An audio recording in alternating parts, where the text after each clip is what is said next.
Barkan ku dai, fatan kuna lafiya, sannun mu da arzikin sake saduwa da ku a cikin wannan lokaci.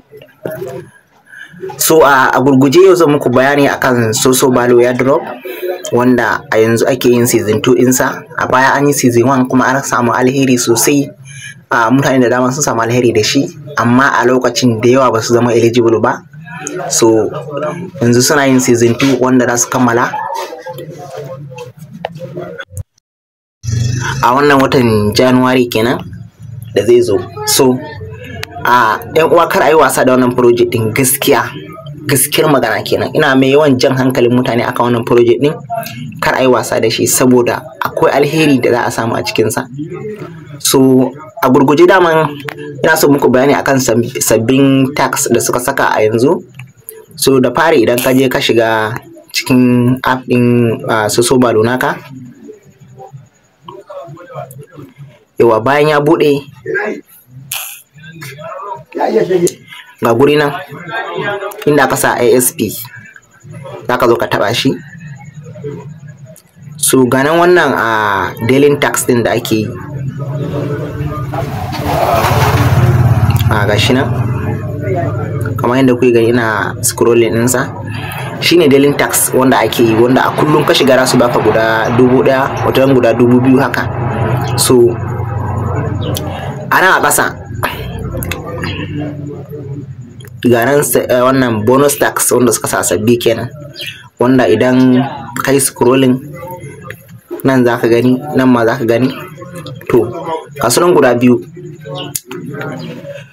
Yadda za ku je ku yi wannan tax ɗin shine, za ka taɓa kan follow, za ka je wannan Twitter, sai ka je ka yi following, ka taɓa nan inda ka sa follow, sai ka dawo, sai ka yi scrolling nan ma ka taɓa, sai ka je ka yi follow, sai ka dawo. So ga nan inda ka sa daily tax, shi ma za ka taɓa,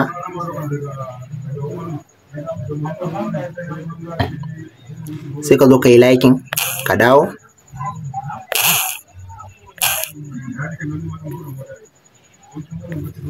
sai ka zo nan wannan TikTok, nan ma ka je ka yi liking. So haka za ka yi ka cinye duk waɗannan tax ɗin kowanne.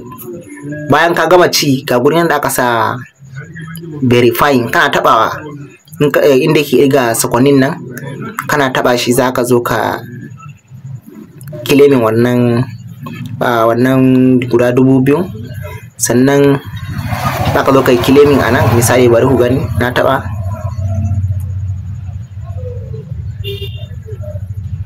ga na yi claiming ɗin guda 7000.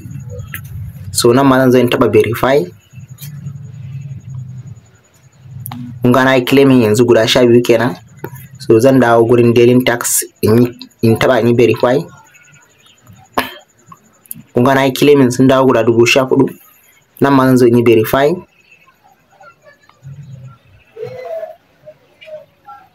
Ga na yi claiming yanzu na samu guda 16,000 kenan. So wannan project din kar ku wasa da shi. So na ga manyan implements da dama suna magana akan shi. Gaskiya a rike shi hannu biyu, kar a yi wasa da shi, za a samu alheri sosai. So wanda ba su fara ba suna da dama, saboda akwai sauran lokaci. Link yana na a description ga wanda suke son su fara, su je su bude shi. Kawai kullum za ka zo ka yi daily tax da kuma za ka zo ka yi daily sign in. Wannan abubuwan shine za ka yi, sai ka yi connection na wallet ɗinka. So Allah ya nuna mana lokacin da za su yi listing a January kenan. Na gode sosai. Masu bukatan shiga group ɗinmu na WhatsApp ko Telegram, su duba a description na wannan bidiyon, zan ajiye link, su yi joining, saboda a can muke kai update sosai fiye da yadda muke kawo a nan YouTube. Na gode, sai mun sake haɗuwa da ku a bidiyo na gaba.